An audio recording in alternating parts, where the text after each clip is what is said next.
Afro. Afro. Afro Afro-time. Bienvenue à toutes et à tous. Aujourd'hui, on se penche sur un texte, disons, percutant. Vol, corruption et peine de mort en Afrique. C'est un document qui nous a été transmis et qui défend une vision très affirmée de la corruption politique, du vol de fonds publics et même d'une certaine forme de justice populaire. Alors, soyons clairs tout de suite, c'est un texte avec un point de vue très fort, très critique. Notre objectif ici, ce n'est pas de souscrire à ses opinions, mais plutôt d'analyser les arguments, les observations qu'il présente, comprendre les idées clés. Exactement. L'idée, c'est vraiment de décortiquer la perspective offerte par ce document. Comment il décrit la corruption, quels mécanismes il lui attribue, quelles sont les conséquences vues par l'auteur, et puis, bien sûr, les solutions radicales qui sont mises en avant. C'est une exploration de ce regard spécifique. Bon, alors, entrons dans le vif du sujet. L'affirmation centrale, celle qui saute aux yeux, c'est que la politique en Afrique y est carrément décrite comme un permis de voler l'argent public. Oui, c'est ça. Et le texte va même jusqu'à parler d'une sorte de complicité passive de la population. Un laisser-faire, quoi.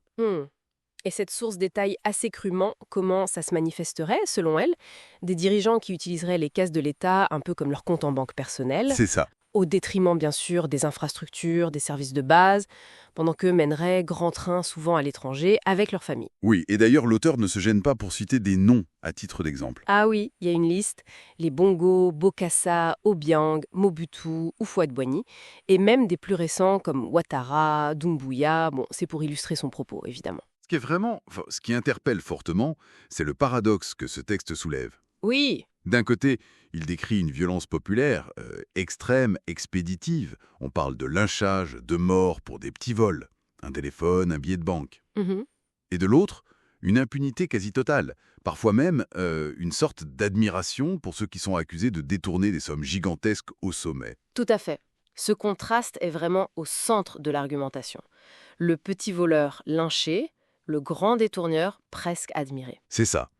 Le petit vol serait juste un symptôme, un reflet du pillage organisé par les élites, selon cette perspective. Exactement.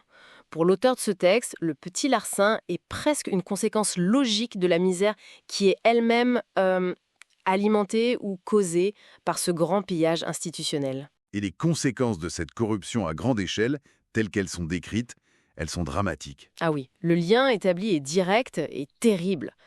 Le texte parle de gens qui meurent dans des hôpitaux sans matériel parce que les fonds ont été détournés. Oui, D'accidents mortels sur des routes mal construites. Il évoque même les drames de l'immigration en disant que c'est cette misère aggravée par la corruption qui pousse les gens à risquer leur vie en Méditerranée. c'est présenté comme un vol de l'avenir, en fait.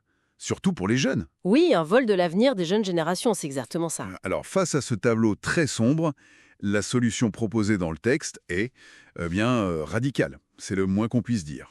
Oui, c'est direct. Il s'agit purement et simplement de l'application de la peine de mort pour les dirigeants qui seraient reconnus coupables de détournement massif. La peine de mort, Oui, présentée comme la seule dissuasion qui serait vraiment efficace. Et l'argument choc, c'est « OK, serait utile si on accepte la peine capitale pour un petit voleur de portable, pourquoi serait-elle jugée cruelle pour ceux qui, je cite l'auteur, assassinent des millions par ricochet ?» Argument choc, effectivement. Il est même question d'étendre les poursuites aux familles pour recel. Ah oui, quand même. Une logique implacable, du point de vue de l'auteur, bien sûr. Mais qui pose énormément de questions. Et ça ne s'arrête pas là, le texte se termine sur un appel. Non, en effet, il y a un appel final assez vibrant à la jeunesse africaine. L'auteur l'exhorte à s'organiser, à former des fronts, dit le texte, pour mettre fin à ce vol des biens publics et pour, disons, récupérer ce qui est dû auprès des voleurs et de leurs familles.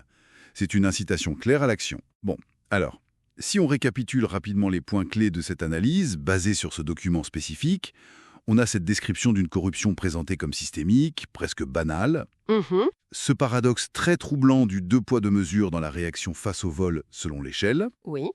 et puis cette proposition choc, la peine de mort, avancée comme solution ultime par l'auteur. On le rappelle encore une fois, on a exploré ici la perspective de cette source particulière. Et pour conclure, peut-être une piste de réflexion qui émerge de ce texte. Il décrit d'un côté une sorte d'acceptation ou de complicité de la population face à la corruption des élites, et de l'autre, une réaction d'une violence inouïe contre la petite délinquance.